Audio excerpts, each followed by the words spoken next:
to do everything in its power to get aid into affected areas of Syria. That includes urgently coming together in the United States Security Council to authorize additional crossing points from Turkey. As we saw this past week, having only one crossing means there's a single point of failure. We echo the repeated calls of UN officials for the UN Security Council to authorize additional border crossings to help deliver life-saving aid to people in the northwest of Syria. Ambassador Thomas Greenfield put it well in her statement last night, as she said, "People in the affected areas are counting on us. They are appealing to our common humanity to help in their moment of need. We cannot let them down." This is not a political issue, it is a human one. To our friend and ally Turkey, we will be with you every step of the way. To the people of Syria, we are sending you precisely the same message. The United States is continuing to mobilize assistance through US-funded humanitarian partners, and will be pushing for a resolution in the Security Council that authorizes those additional crossings as soon as possible. More border crossings will save more lives. It is that simple. Next, we are deeply concerned by the Cambodian government's abrupt decision to revoke Voice of Democracy's media license. A free and independent press plays a critical role in functioning democracies, providing the public and decision makers with facts and holding governments to account. The decision is particularly troubling due to the chilling impact it will have on freedom of expression and on access to information ahead of the national elections in July. For more than 20 years, VOD has provided objective, fact-based reporting on issues that serve the interests of the Cambodian people. We urge Cambodian authorities to reverse this decision. And finally, as Secretary Blinken said in 2021, human trafficking is an affront to human rights. It's an affront to human dignity. This afternoon, Secretary Blinken chaired the Biden-Harris administration's second meeting of the cabinet-level President's Interagency Task Force to monitor and combat human trafficking. Today's event is an opportunity for 20 agencies across the federal government responsible for coordinating U.S. government-wide efforts to combat human trafficking to highlight key federal anti-trafficking work and to announce upcoming initiatives to the public. This meeting underscores the administration's strong commitment to combating human trafficking and is an opportunity to reinforce the priorities set forth in the updated National Action Plan to combat human trafficking, which we released in December of 2021. The Secretary also presented the Presidential Award for Extraordinary Efforts to Combat Trafficking in Persons to 2 recipients selected by the President, honoring their incredible work to fight human trafficking in our own backyard. A member of the presidentially appointed U.S. Advisory Council on Human Trafficking spoke about the Council's work and recent recommendations. This event, which is ongoing, is being live streamed from the White House's YouTube channel, and there will be a recording available at our website, www.state.gov. With that. Great. Thank you, Ned. Happy Monday. Since I'm prepared to wager a significant amount of money that you don't have anything new to say about the Chinese balloon and/or the shoot-downs of whatever these things were, objects. Let me start where you started. Yeah. Am I correcting that? Matt, I would never encourage wagering or gambling from the podium, but that would be a safe bet. Okay. Let me start where you started then. When the Secretary was in the Middle East, when he was in Israel specifically, did he specifically tell President Netanyahu that he would object and strongly oppose these kinds of these moves, and in particular, these ones that were announced yesterday? So Matt, when we were there, before we were there, after we were there, last week, again today, our message on this has been clear and consistent. We oppose any unilateral steps that exacerbate tensions. We've run through, you probably know our litany by heart at this point. And certainly among the steps that are unilateral, that have the potential to exacerbate tensions, is settlement activity and the legalization of outposts. It is no surprise to our Israeli partners precisely where we stand on this. It's no surprise because we've made this very clear in private, in very direct terms, but it is also no surprise because we consistently make this clear in public. This administration has been clear and consistent on that front. We did not want to leave any room for ambiguity whatsoever. Well, then what's your takeaway from the fact that they went ahead and did it anyway? Yep. So look, Matt, What are you going to do about it? so Israel, of course, is going to make its own sovereign decisions. We have made our opinion, our very strong opinion on this very clear. A number of other countries, including countries in the region, countries well beyond the region, have made their opinions on this clear as well, and I expect that will continue. So we're doing a couple things. We are having intensive discussions with the parties. That includes Israel. We're registering our deep concern over what we heard within recent hours. We're engaging with the Palestinians. We're engaging with other regional partners as well. And as I alluded to a moment ago, a number of regional partners have already spoken out about the announcement that has emanated from Israel. We are doing this bilaterally. We are doing this multilaterally with a much broader group of partners, including a number of partners who share the concerns that I just outlined and the concerns that you heard from Secretary Blinken in the statement that he issued just a few minutes ago. When it comes to our regional partners, this was part of the reason Secretary Blinken thought it was so important to travel to Israel, the West Bank, and Egypt now last month. This is a regional effort in which we are engaged to do everything we can to de-escalate, to support the de-escalation of tensions. Now, ultimately, it is incumbent on the parties themselves to take steps that serve that purpose. And the reason we're voicing such strong concern and such deep trouble over what we've heard from Israel in recent hours is because it does precisely the opposite. This is a unilateral step that certainly does not de-escalate tensions. It has the potential to do quite the opposite. Beyond that, Matt, the Secretary's statement and the topper that I just ran through, it made a reference to of encouragement to all parties to take additional actions that can further de-escalate tensions in the region and take practical steps to improve the well-being of the Palestinian people. Since the earliest days of this administration, we have been focused on those practical steps. We were in a position to have to restart the relationship with both the Palestinian Authority and the Palestinian people essentially from scratch.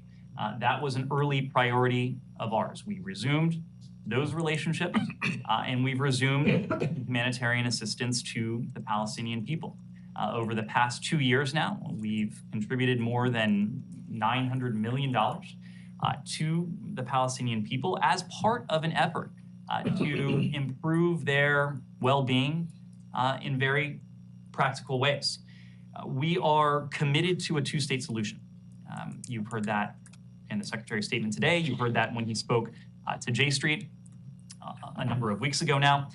You heard this from the President when he was in the region, from Secretary Blinken when he was in the region more recently. We are going to continue to work with the parties, with Israelis and Palestinians in the first instance, but parties in the region, parties in some cases well beyond the region, to do everything we can to keep the prospects of a two-state solution alive. Right. The thing is, though, that Ned, you had intensive discussions. You just said, what are you doing in response? And you said you were engaged in intensive discussions with the parties and with our friends and allies in the region. But you had intensive discussions with the Prime Minister, with President Abbas, less than 2 weeks ago, less than 10 days ago. And it certainly looks like the Israelis just don't care. Because as you said, we made it clear that these kinds of moves run counter and hurt one of your main priorities for the region. So the question again is, what are you going to do about this, if anything? I mean, are you going to drop your opposition to the Palestinians taking these issues to international forum? So Matt, this is something we are going to continue to discuss with the parties themselves, with parties in the region, with countries, in some cases, well beyond the region. Our guiding principle in the first instance is to oppose any steps that have the potential to exacerbate tensions.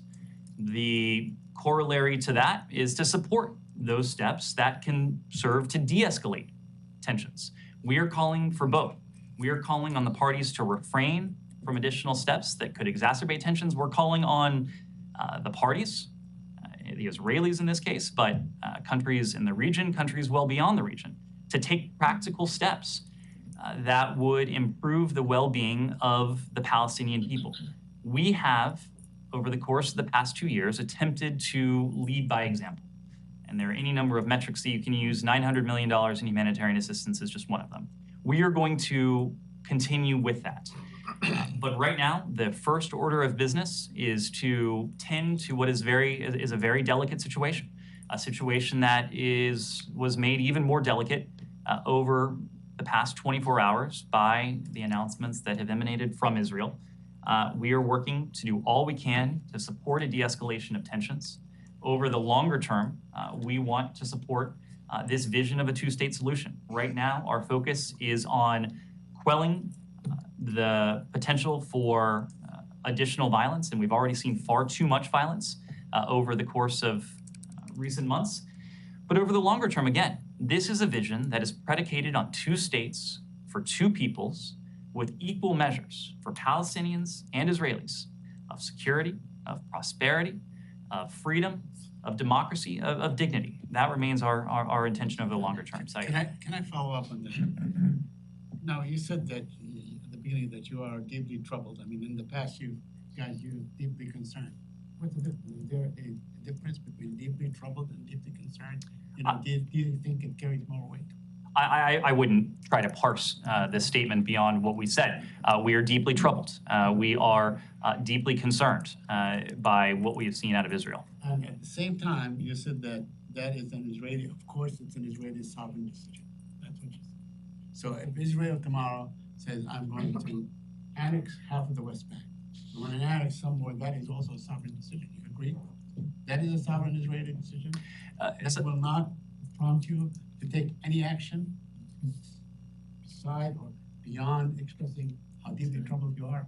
Saeed, that's a hypothetical, and it's a hypothetical that you know as well as I is not going to happen tomorrow. It's also a hypothetical that is inconsistent, would be inconsistent with everything that we have said about the strong urging we have put forward to both parties, to Israelis and Palestinians, that they should refrain from steps that serve only to exacerbate tensions and to put even further distance between where we are now and an ultimate two-state solution. But why call it a sovereign decision if they don't have sovereignty? Can I finish, please? So you're also saying that, you know, we don't want to compromise the effort towards a two-state solution, right? Although knowing full well that every time there's a new settlement, that really compromises the house. Not only that, if you are unable to persuade the Israelis to backtrack on settlement that they have termed as illegal, how are you going to force the Israelis to remove 700 settlers and maybe 300 and some settlement? How will you do that if you know, there's nothing wrong with the strength of your tone. The problem is that you are not utilizing any of the tools to press upon the Israelis to take action to fulfill those words that you are saying. Saeed, I think what is especially powerful is the fact that this is not a vision that the United States has and has alone. This is a vision of two states for two peoples that has been put forth by this administration, successive American administrations of both political parties, but of countries around the world and by Israeli governments themselves, not to mention a vision that is shared by the Israeli people. The dynamic that we're talking about today, not only the steps that were announced today, but the dynamic that we've seen in recent years, steps that include settlement activity, that include legalization, that include annexation. The reason there's such opposition to that is because it is entirely inconsistent with what Israel is. It is entirely inconsistent with Israel's identity. Its identity as a Jewish state, but also a democracy, a democratic Jewish state. We are going to continue to use our voice. We are going to continue to engage with the parties. We are going to continue to engage in diplomacy bilaterally, multilaterally, to take steps that one, would serve to de-escalate tensions, but two, over the longer term, to protect and ultimately advance the prospect of that two-state solution. Also, Israel's identity is an occupying power, of the West Bank, of the Palestinian territory. And, you're a signatory to all the international protocol that term, that have a very clear definition as to what a war crime is. Settlement of occupied territory is designated as a war crime. Do you consider settlement in the West Bank to be a war crime? Saeed, I'm not even going to entertain that question. We believe in a two-state solution in which Israelis and Palestinians are living side by side in states of their own, where they can enjoy equal measures of prosperity, of democracy, of dignity, of security, and stability in their own states. That is the vision we put forward. That's the vision that countries around the world share. That's the vision that Israelis and Palestinians also share. My last. Now, the Israeli Prime Minister said that this was in response to Palestinian terrorism or the uptick in violence and so on.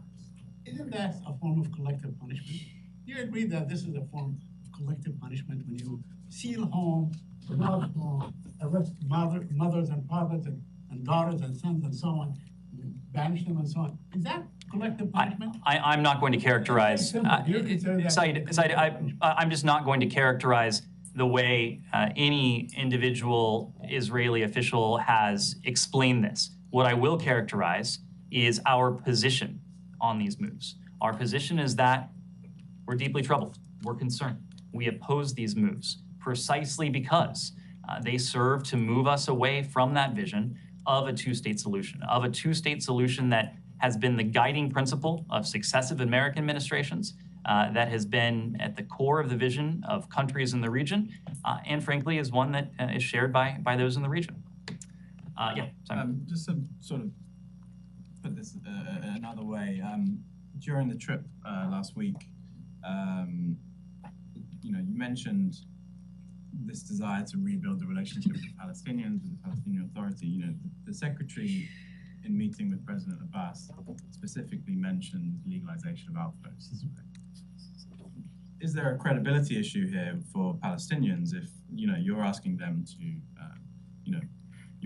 do things in this meeting, and you're coming after meeting Israeli officials, and days later, this ends up happening? So what are Palestinians who you're trying to rebuild the relationship with? What are they supposed to take?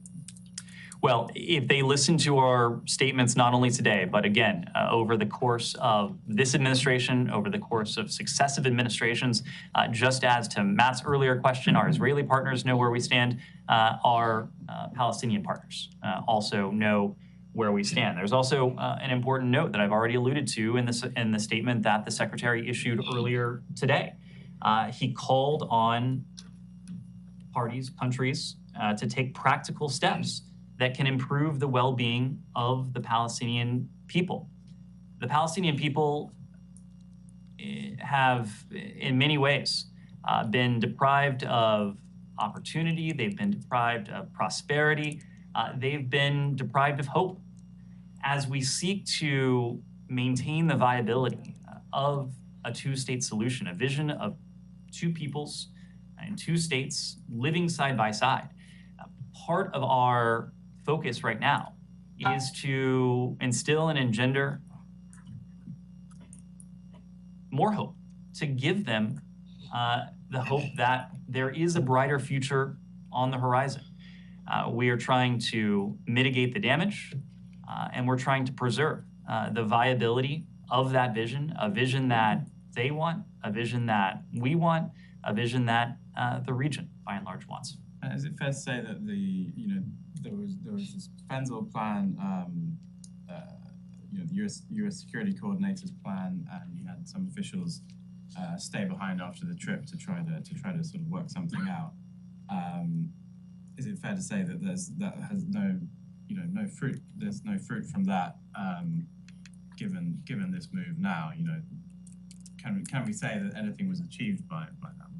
Well, if your question is if we're giving up hope on efforts to de-escalate tensions, the answer is an unequivocal no. Two senior State Department officials did remain behind when we were in Israel and the West Bank last month. I suppose it was earlier this month now, to hear ideas from the parties about steps that they themselves would have to be in a position to take to de-escalate tensions. Now, the step that was announced from Israel yesterday now, that was not a step in that direction. It was a step in the opposite direction, unfortunately. But our commitment to engage with the parties, to work with the parties, to support the parties as they seek to de-escalate tensions, to end this cycle of violence, our commitment is steadfast. We are doing that, and we will do that with the parties themselves. We will do that with our partners in the region. It's one of the reasons why Secretary Blinken thought it important to go to Egypt before we traveled to Israel and the West Bank. There are other countries in the Middle East who have and will continue to play a constructive role with both parties, and we're going to continue to engage with them. At the risk of being repetitive, there is no consequence in terms of you're not looking at various U.S. aid to Israel, for example, a country so openly defying Secretary of State in this way. Would you consider any consequences beyond, deeply troubled and intensive discussion? So I'll make a couple points. One, Israel is a partner of the United States. It is among the closest partners we have. It is not only shared interests, but it is the shared values that have long been at the core of the relationship between our two countries since 1948, when President Truman recognized the state of Israel, I think 8 minutes after Israel declared itself independent. Part of that relationship is a rock-solid commitment to Israel's security. There is no question that Israel faces threats to its own security. We have seen examples of that, just horrific examples of that in recent days alone.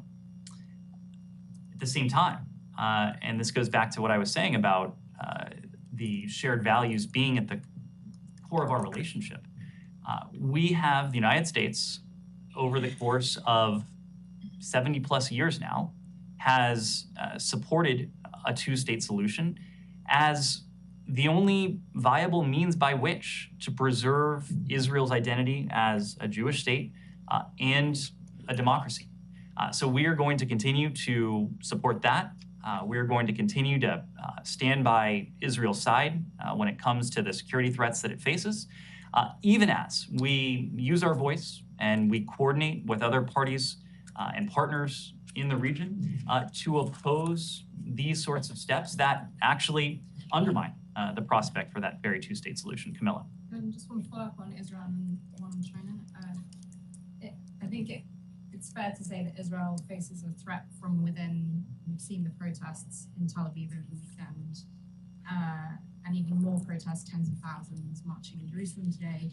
Do you have any new comment on Netanyahu's government's continuing intention to limit Israel's Supreme Court powers?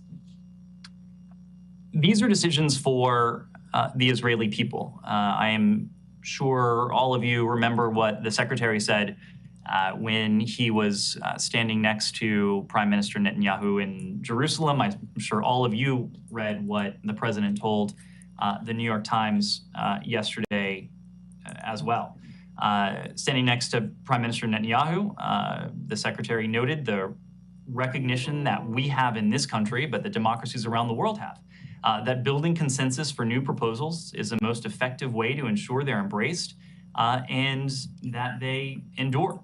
Similarly, President Biden told the New York Times yesterday that the genius of American democracy and Israeli democracy is that they're both built on strong institutions, on checks and balances, on an open, independent judiciary. Building consensus for fundamental changes is really important to ensure that the people buy into them so they can be sustained.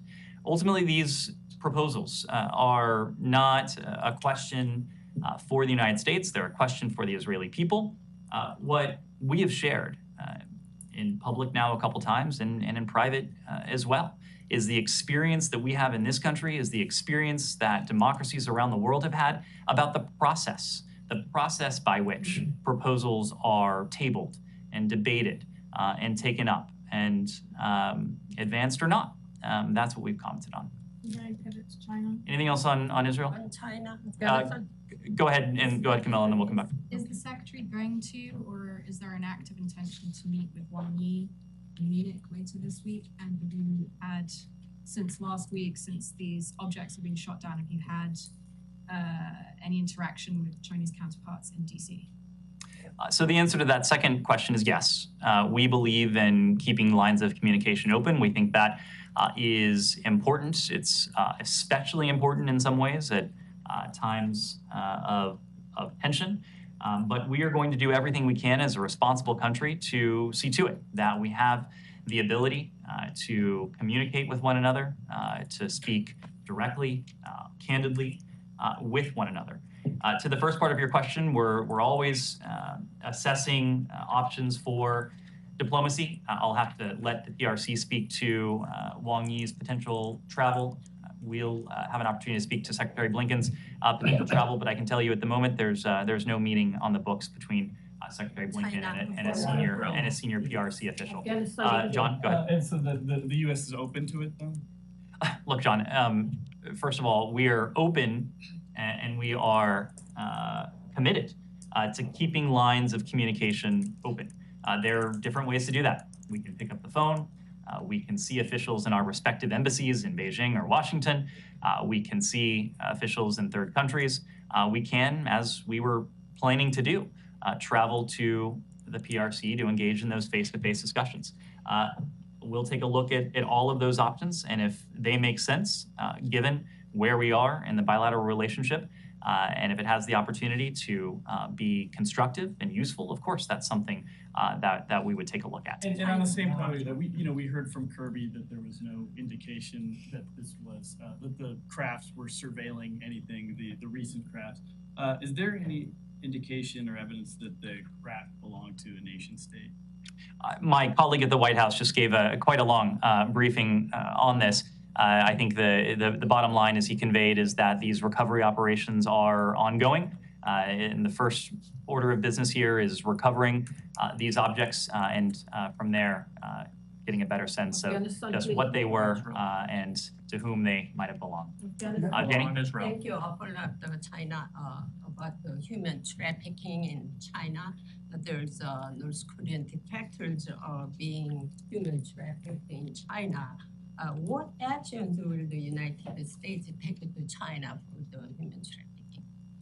Well, as you know, Janie, we're intensely focused on this, and it's the very reason why all of the cabinet departments and agencies that are involved in combating the scourge of human trafficking are assembled or have been assembled together today to not only to herald those who have made tremendous contributions to this, but to plot out the next steps of our efforts to prioritize this challenge and to take it on. Our annual trafficking and persons report includes sections on countries around the world. There's a section in there on the PRC, so I would refer you to that for details. On trafficking? Chinese President Xi Jinping and Iranian President Raisi, they're meeting today. And they said that they announced that they will discussing united anti-American front. How do you respond to this? I'm sorry, I didn't hear the last part of your question. They announced that they will discussing both Iran and China, united anti-American front. How will you? I would leave it to those two countries to characterize the purpose of their meeting. I would just make a broader point that there was a time not so long ago where the United States made a concerted effort to engage with the PRC on the issue of Iran's nuclear program, precisely because we recognize it to be a challenge to both of our countries. Our bilateral relationship with the PRC is complex, it is consequential, it is the most complex, probably the most consequential bilateral relationship we have. There are different aspects to that relationship that is primarily competitive. There are some aspects that are adversarial, potentially conflictual, which is why, again, we focused on maintaining those open lines of communication. There are areas that have been or have the potential to be collaborative, where we do share interests, where it is in America's interest to engage with the PRC. In the context of Iran, we demonstrated that over the course of many years, working with the PRC in the context of the P5+1, first the talks, and later in the context of the Iran deal after it was implemented in January of 2016, precisely because Iran's nuclear program poses a challenge to the United States. It poses a challenge to the PRC as well. There are other challenges to the international system that Iran poses that also implicate the PRC, just as there are challenges to the international system that the PRC engages in that are a profound concern to us. So I will leave it to these countries to discuss the point of this meeting. Each country is going to have to determine the nature of its relationship with the PRC. But when it comes to Iran, we think it is important that the rest of the world make very clear that Iran's nuclear advancements, that its efforts to export terrorism and malign influence throughout the region and potentially beyond, that is not something that any country should tolerate and certainly not support. Kim Jong-un is highlighting his daughter recently. Do you think she will be the next North Korean leader? I don't have I wouldn't comment on succession in the DPRK. Go ahead. Thank you. After the earthquake, I saw several videos showing the Barzani Charity Foundation delivering humanitarian aid to people in Turkey and Syria. It is continued, very successful, and people over there, they were very thankful. My question is, why you are not trying to send some of your aid to Syria by the Kurdistan regional government? Do you believe your allied as Kurdistan regional government can provide good assistance to the delivery of aid to Syria, and especially Afrin City and Aran? Well, to the first part of your country, first part of your question, excuse me, we are calling on countries around the world to do everything they can to support the people of Turkey and Syria.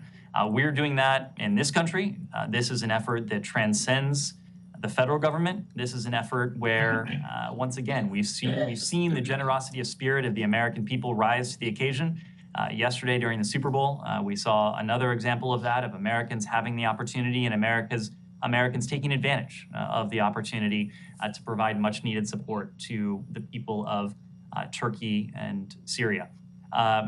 As you know, our response on both sides of the border began almost immediately upon the news of the earthquakes last week. On the Syrian side of the border, to your question, there were independent NGOs that were able to respond within minutes of the earthquake, precisely because the United States has been the world's leading humanitarian provider to the Syrian people since 2011, since the outbreak of the civil war in Syria. We have supported the Syrian people both inside Syria and Syrian people throughout the region to the tune of some $15 billion over the course of those dozen years. Now, the needs on both sides of the border are enormous.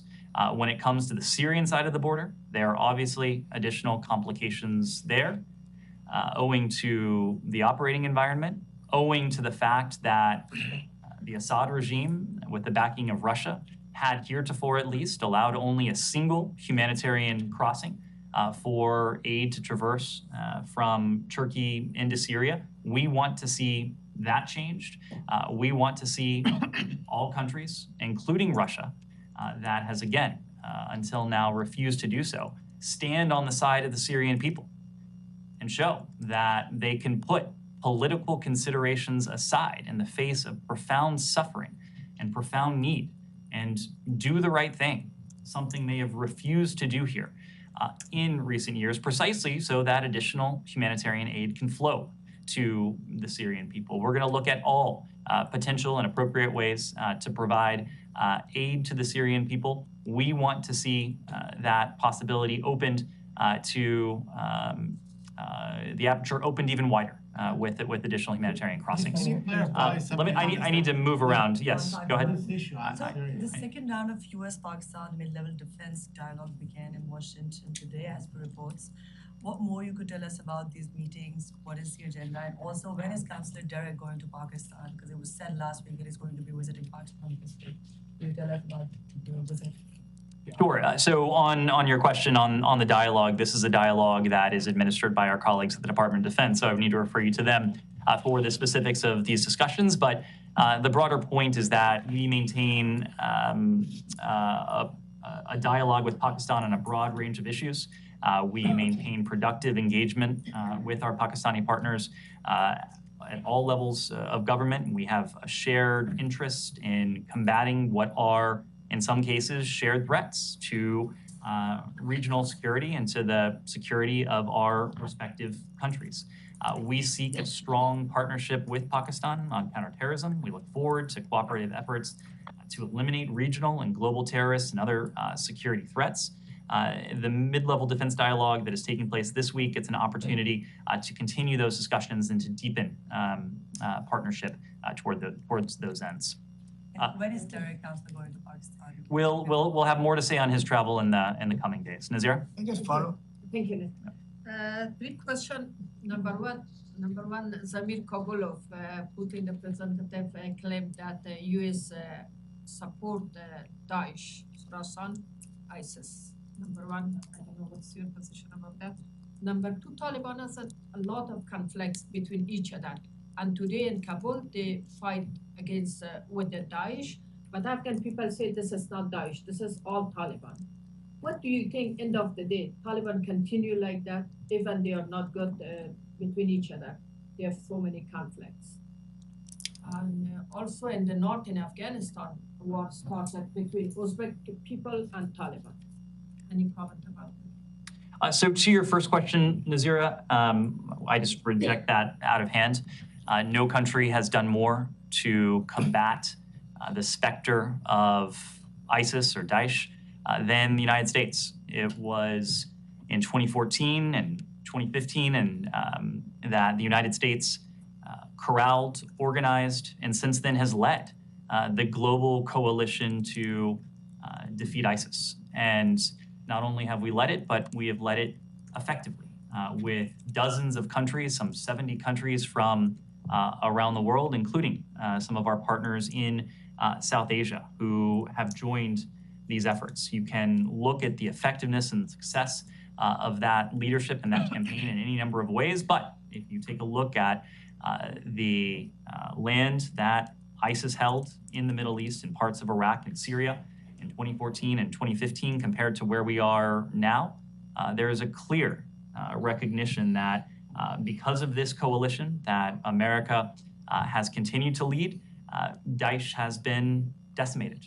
We have wrested much of its territorial stronghold away from it. Its so-called caliphate is no more. We continue to be focused on ISIS and its affiliates around the world. Of course, there is a especially dangerous affiliate in Afghanistan, ISIS-K. We've seen the lethality of ISIS-K. No American needs reminding of the danger this group posed as our troops were withdrawing from Afghanistan in August of 2021. President Biden has made a solemn commitment to remain focused on ISIS-K and, if necessary, to take action against it if we see plots emanate that are targeting the United States and our partners. Yes. Thank you, Ned. I have three questions, so please bear with me. First one is about the JCC meeting in Riyadh. Special Envoy Robert Malley just left for Riyadh. It has been mentioned in your readouts that Iran is going to be one of the topics that you are going to talk about. Can you please elaborate more on that? That what aspect of Iran is going to be discussed there? And also, Robert Malley had a meeting in Willard Hotel here in DC on Saturday with the Iraqi delegation. What was the outcome of that meeting?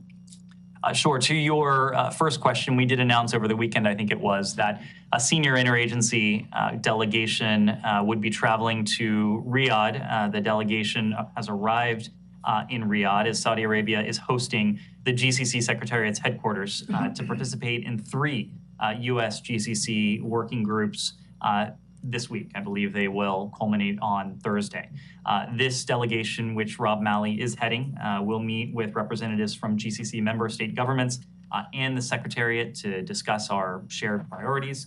These meetings will demonstrate the United States and GCC members' shared commitment to advancing regional security and stability through cooperation across a range of issues. There are 3 working groups at play here.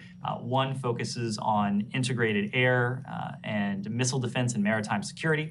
There's a working group that is focused on Iran and the challenges that it poses. And there's a 3rd working group that will focus on counterterrorism. And so the delegation will engage in all of those working groups. Okay, and also on Friday, a group of 8 figures, the most important and prominent Islamic Republic opposition, gathered here in Georgetown University, and they announced a sort of a so-called qualification. We are expecting a charter to form a united front against the Islamic Republic of Iran to be published by the end of February. This is the first time that the opposition, including Prince Reza Pahlavi, Masih Alinejad, Nazanin Boniadi, are coming together, forming a coalition. What's your reaction to that? Are you welcoming that? And previously, you here at the State Department, you hosted Nazanin Boniadi. Are you planning to continue this sort of contact and talks with them? Well, of course, no one, including the U.S. government, can claim to speak for the people inside of Iran. Only they can do that. Our job, of course, is to listen to them and to support them in every appropriate way we can. We are also listening very closely to leaders of the diaspora community. We want to hear from them, their thoughts, their perspectives, knowing that many of them have direct relatives who are in Iran. The Secretary has met with members of the diaspora, as have the Deputy Secretary, and in some cases heard just harrowing tales of the repression and violence that their relatives, family, friends have suffered at the hands of the regime. So this is a task that we do every day. We want to hear from a wide array of voices so we can see to it that we're best supporting the aspirations of the people of Iran. Go ahead. And the last question, Okay. sorry, I said 3, it's about Iranian drones. Guardian reported yesterday that there was a new delivery of advanced Iranian drones to Russia in November. What is your response to that? I'm not in a position to confirm that specific report, but the broader trend line is something, certainly something we've warned about for the better part of a year now. We have been warning since mid last year of this burgeoning military and security relationship between Iran and Russia. That has been not just a one-way street with Iran providing UAV technology to Russia, but it's been a two-way street with Russia in turn providing Iran with wares that it needs and it wishes to have for its own military and security services. We are taking action to do everything we can to counter this relationship and to counter that transfer of technology. Again, looking at it as a two-way street. We've used our authorities to good effect. We have exposed this linkage. We are continuing to galvanize countries around the world to maintain the focus on this and to do everything we can as responsible countries around the world to counter what is a profound threat to the people of Ukraine, but also a security relationship that has the potential to be a threat to people well beyond. Yes. Next. Go ahead. Me? Yes. Thank you. NATO chief last week at the press conference with Secretary Blinken talked about Chinese increased surveillance activities in Europe. China is conducting. What is the U.S. assessment of China's surveillance programs in the Western Balkans in particular? Are you seeing anything that concerns you and the NATO? And are there any spying balloons in the Western Balkans? So we did release some additional information last week. I recognize it was not enough information to satisfy the questions and curiosity of most of you in this room. But we did note when it comes to this program, the extensive, almost global nature of it. 5 continents, some 40 countries whose sovereignty has been violated by this particular PRC balloon program. For reasons that are probably self-evident, we aren't naming the countries that have been subjected to this, but what we are doing is engaging directly and privately with those countries to share with them what we know, to hear from them what they know, recognizing that this is a shared challenge. And just as we do with all of the challenges that the PRC poses to the rules-based order, we know that we're always going to be in a stronger position. We're always going to be in a more effective position to address those challenges when we're working with our allies and partners. That certainly includes our allies and partners in Europe. NATO, as an alliance, has recognized what it calls, I believe, the systemic challenge that the PRC poses to the rules-based order. This is something on which we've seen a great deal of convergence between the United States, Europe, NATO, and countries around the world. Yeah, go ahead. On the warning to Americans in Russia to leave immediately, do you have a sense of how many Americans are there? Have you received any outreach from Americans that are trying to leave? What's the plan for the embassy? And why now? We've been knowing that this has been a concern for a while. Why is this re-upped? I'm glad you ended there because that's where I wanted to start. This is not new guidance that we are providing to the American people. We have been warning the American people for months now that they should not travel to Russia. And we've been warning Americans who may have been in Russia that now is not the time to be in Russia and that they should depart immediately. What we did do, and we often reissue what is known as our travel advisories for countries around the world, but we reissued our travel advisory for Russia with several updates. And that includes information regarding dual national military conscription, martial law in Russian areas bordering Ukraine, limitations on embassy Moscow staff use of airlines, and Russian legislative changes permitting prosecution of those who quote unquote discredit Russia or advocate for the rights of LGBTQI+ persons and consular services in Russian occupied areas of Ukraine. So these are changes that are material to the American citizen community in Russia. But again, our message should be that Americans, our message is that Americans should depart Russia. They should depart Russia immediately, owing to a number of risks that are spelled out in much greater detail in that broader travel advisory. How real is the threat of them being drafted or forced to serve in the Russian army? Well, again, it's going to be based on the individual, but it is a concern we have to the extent that we thought it prudent to reissue our travel advisory, warning against the possibility of conscription for dual nationals. This is not something that we want Americans to consider precisely because we want them to leave Russia. We do not want them to leave themselves subject to these or any other measures that could put them in grave danger. Sean? I'll go to you next, Alex. To Nicaragua. Sure. Did you have a follow-up on that, Alex? Okay, and then I'll come back to you. Thanks so much. This comes, days after U.S. embassy diplomats got threatened, warned by Russian government. I'm just trying to find if there's any connection there. Also, I asked before previously the state of U.S. business. Some companies are still operating in Russia. Are you planning to come up with any guidance in light of today's announcement? And lastly, some countries like France today also extended that notice to Belarus. I was wondering if you also plan to include Belarus to today's announcement. So we are constantly looking at conditions within each individual country and updating our travel advisories as appropriate. That's precisely what we did in the case of Russia. Should conditions warrant, we'll update the travel advisory for Belarus as well. When it comes to American businesses are going to have to make their own decisions based on a variety of factors. Legal constraints, sanctions, the economic viability of their model, reputational concerns with operating in a place like Russia. This is not a decision we can make for companies. These are decisions that companies will have to make for themselves. What we are encouraging, of course, is that Americans, including American business people working for whether they're American companies or multinationals or conglomerates, that they not be in Russia because those individuals are subject to undue risk.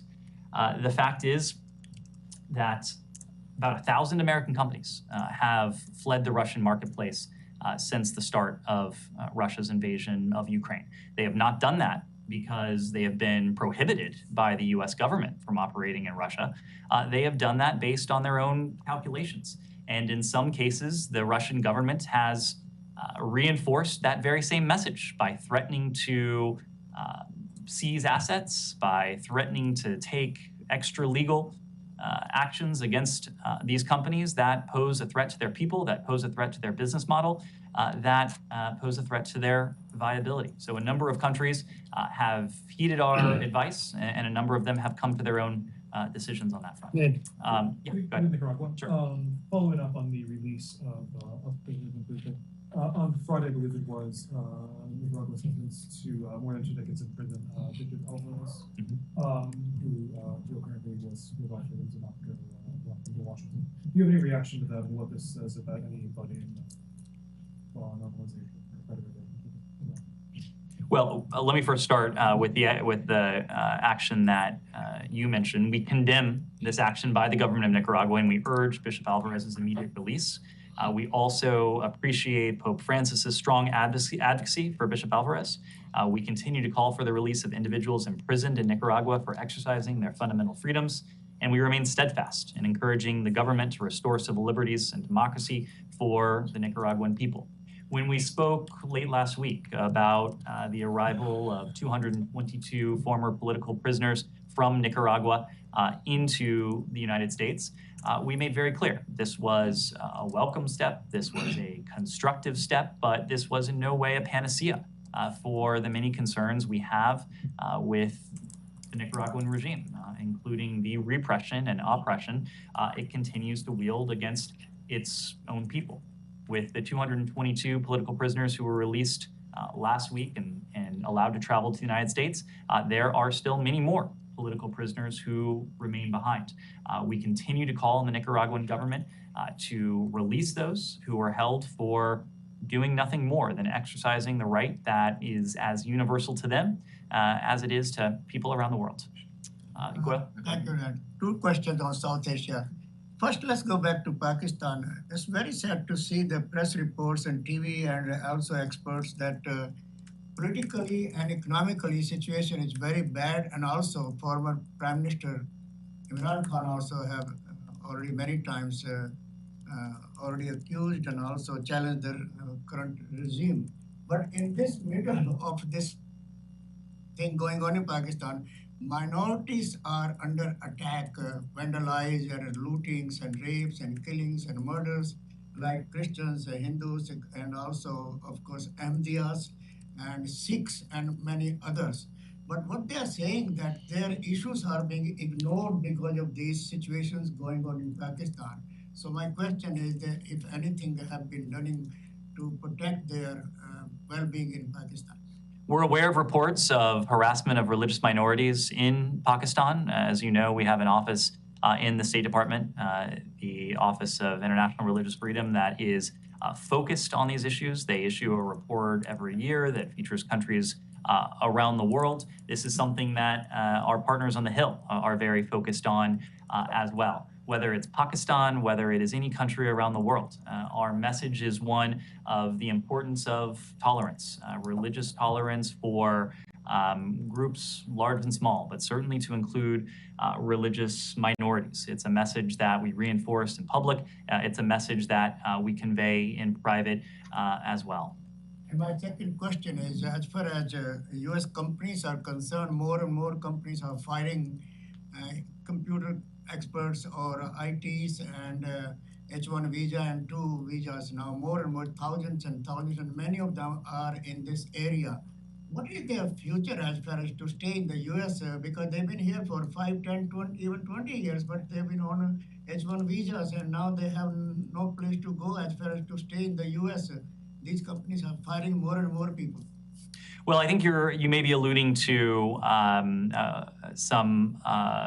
statement that one of our senior officials from our Bureau of Consular Affairs made last week. The broader point is that the Department of State is committed to safeguarding national security while facilitating legitimate travel to the United States for both immigrant and non-immigrant travelers.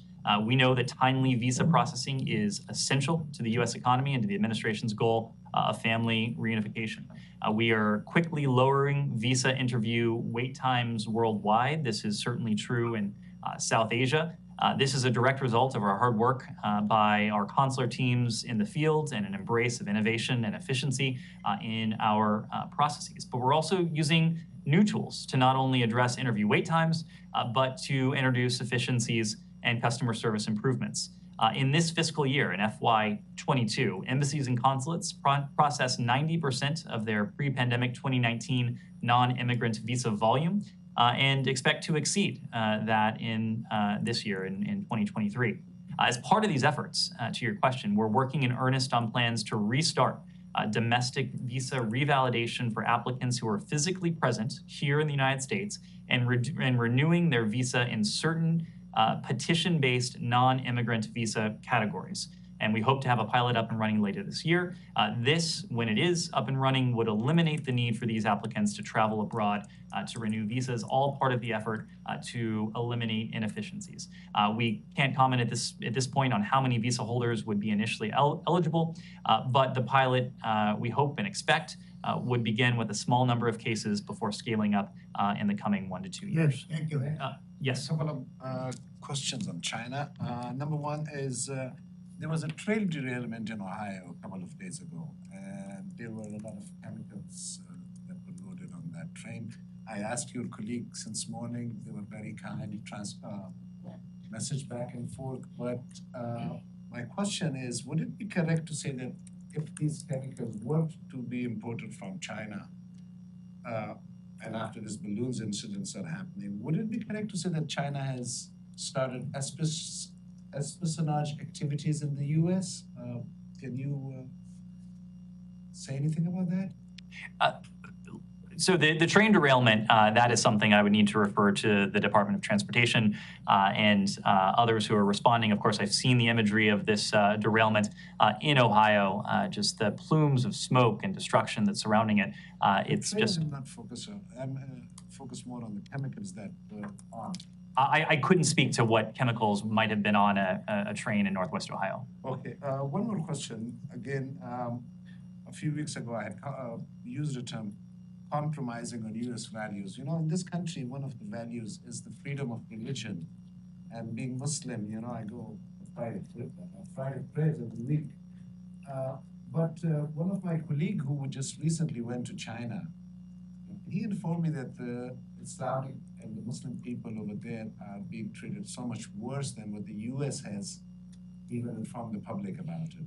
And after getting that report, I checked with your former colleagues as well, and it has come into the notice that whenever things are good with China, then the Muslims who are treated there the way they are treated there, you guys do not take action about that when there is good relations. But when there's bad relations, then the Uyghur Muslims issue raises up and stuff. But can you confirm that can you at least confirm that the Muslims in China, beside the Uyghurs, tons of Muslims in different states are being treated very horribly, and it is in the notice of the State Department, and you guys don't talk about it? Well, I would dispute the premise of your question.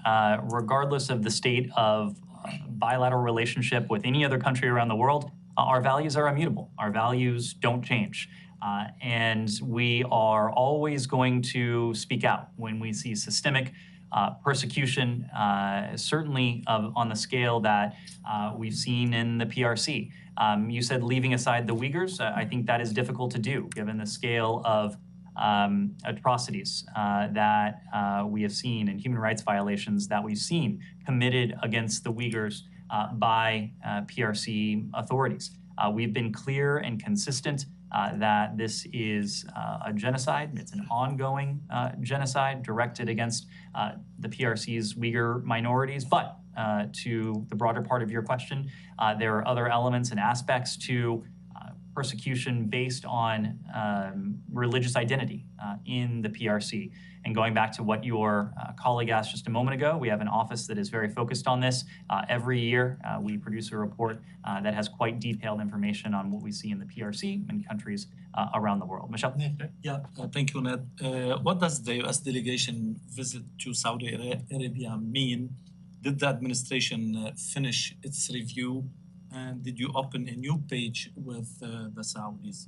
And I have one more question. So Michelle, as I mentioned a moment ago, they are traveling to Saudi Arabia. They are in Saudi Arabia now to meet with the GCC, to take part in the important working group, these important GCC working groups. When it comes to Saudi Arabia, we are grateful to the kingdom for hosting these critical meetings. We do believe they're valuable opportunities to discuss shared concerns with all of our GCC partners. And when it comes to our relationship with Saudi Arabia, we have multiple interests. We have important work to accomplish with our Saudi partners. We are focused on pursuing and forging and crafting and operationalizing a bilateral relationship with the Kingdom of Saudi Arabia that serves the interests of the American people, that serves the interests of the United States, and that serves the purpose of a more integrated, more stable, more prosperous, more opportunity-filled Middle East. The security relationship we have with Saudi Arabia remains strong. We witnessed just a few months ago when our countries worked together to deter and to disrupt a threat emanating from Iran towards the kingdom. There are other examples of that. We are always looking at ways to optimize each and every one of our bilateral relationships around the world. And at the center of that work is one simple question. Is this relationship most effectively serving the American people, serving our interests? And that's work that's going to be ongoing in all of our diplomacy. And Yes. do you have any updates on the U.S.-Qatari strategic dialogue being held in Doha? I don't have an update on timing for you. Of course, when we were in Qatar in November of last year, we discussed plans for the upcoming strategic dialogue, but we'll let you know when we have dates to announce. Yes. Last time you claimed, quote, "We follow the law in every instance." But Archbishop Desmond Tutu's last article was an admonition to this administration, headlined, "Joe Biden should end the U.S. pretense over Israel's secret nuclear weapons." The subhead was, "The cover-up has to stop, and with it the large sums in aid for a country with oppressive policies towards Palestinians." The Archbishop noted specifically amendments by former Senators Glenn Stewart Symington and John Glenn ban U.S. economic and military assistance to nuclear proliferators in countries that acquire nuclear weapons. He noted that Israel not only got nuclear weapons, but also, quote, "There is overwhelming evidence that it offered to sell the apartheid regime of South African nuclear weapons in the 1970s and even conducted a joint nuclear test. The U.S. government tried to cover up these facts." The Archbishop added, quote, "The U.S. government should uphold its laws and cut off funding to Israel because of its acquisition and proliferation of nuclear weapons. Are you not, in fact, in violation of this U.S. law, which is part of the Arms Export Control Act, as the late Archbishop charges?" This administration follows the law. We have an ironclad relationship with Israel, as I mentioned before. We are committed to Israel's security. That, of course, remains the same. We've spoken a lot about Israel and that bilateral relationship today, but that security partnership is strong, and we're committed to preserving that and to strengthening that. But I just cited a specific law. Will you reply to the law? Are you not in violation of the Glenn Symington amendments to the Arms Export Act? We follow the law in all instances, yes. You have to specify, you have to give me more information than that. It says that there should be a cutoff of U.S. aid to a country that proliferates nuclear weapons, or the president can issue a waiver. there has been no information of any sort of waiver. Have there been any waivers? I'm not familiar with the details of this law, but I can tell you that we follow the law I'm talking about in every instance. Go ahead. I'm talking about the core of the law.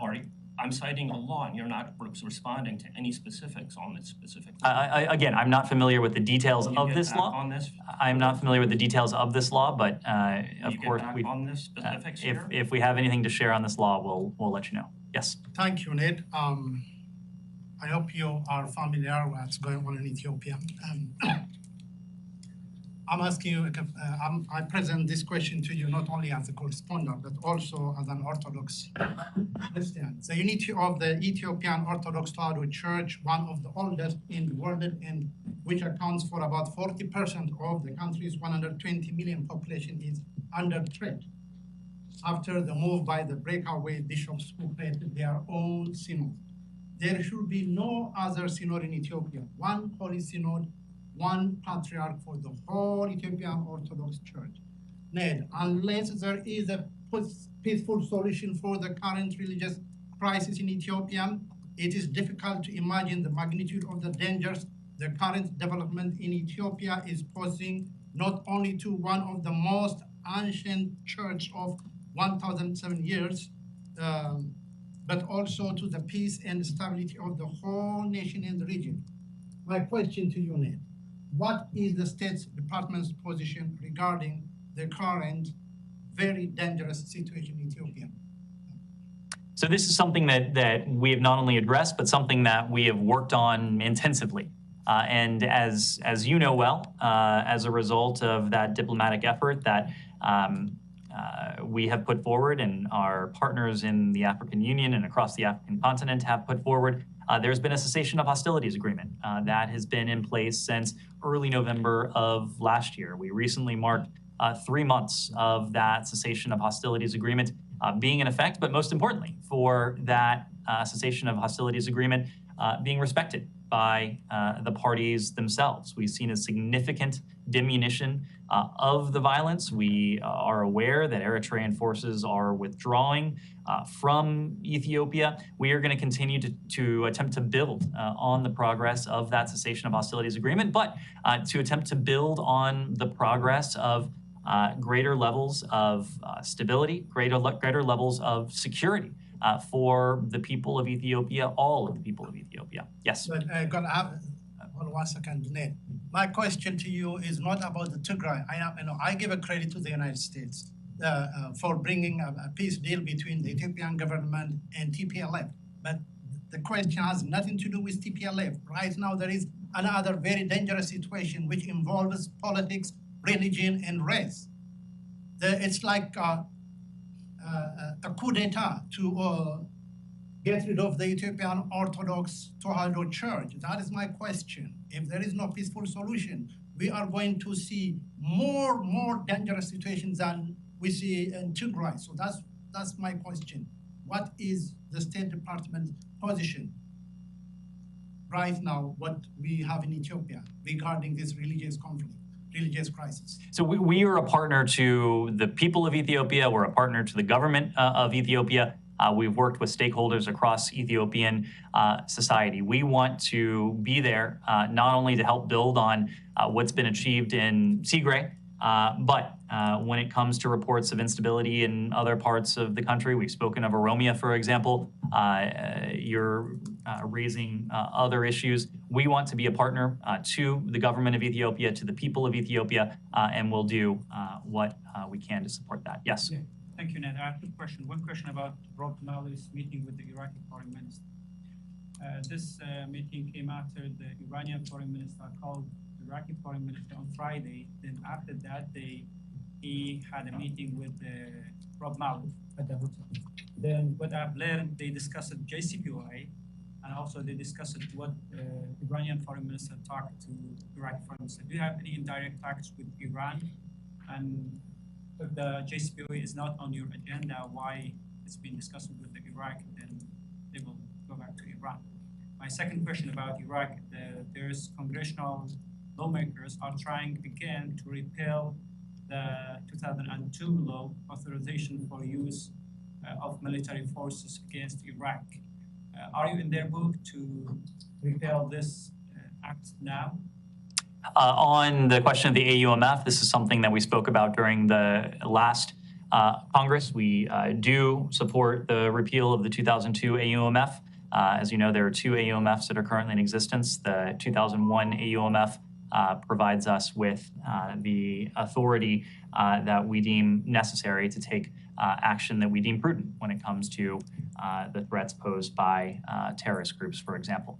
On Rob Malley's discussions, I'm not going to characterize any particular engagement he has had, but I will just reiterate that there's been no discussion of resuscitating the JCPOA.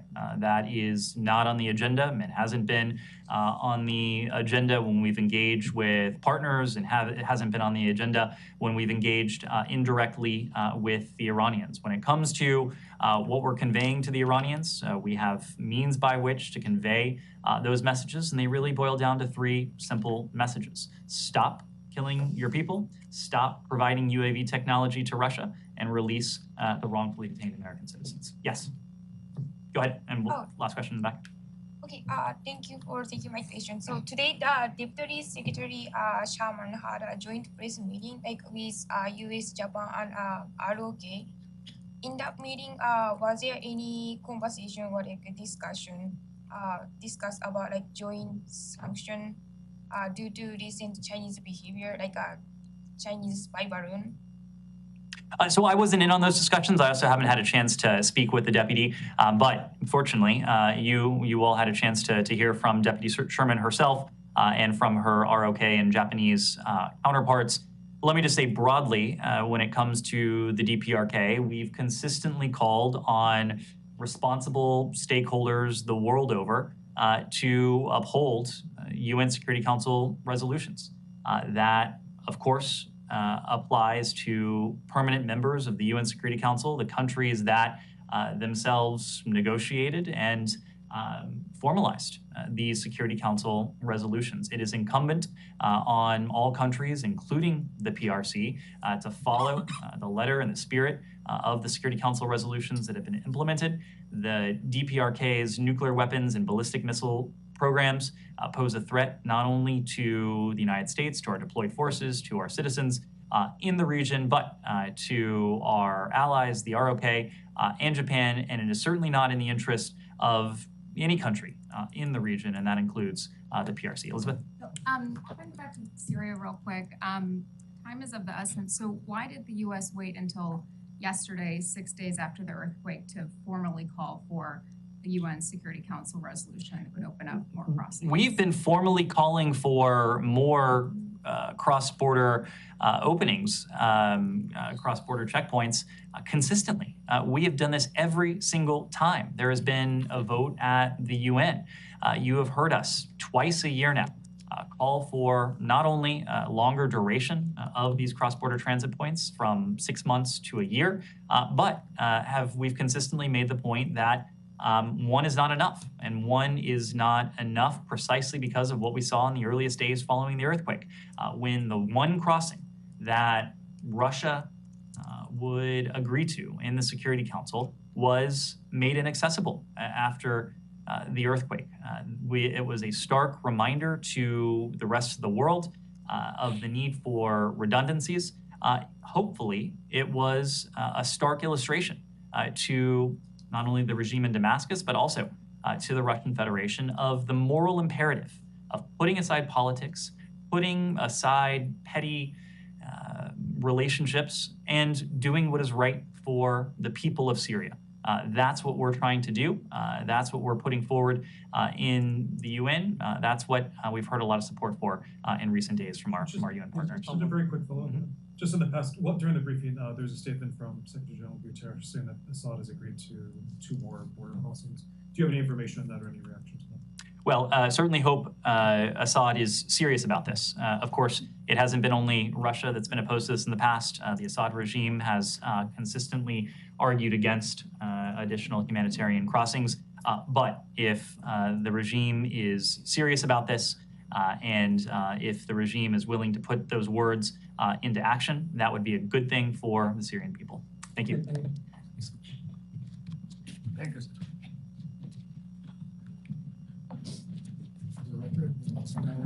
Is it? Not what I want to say. Yeah, you did a great job, thank you. Good to see you. Yeah, we'll do one tomorrow and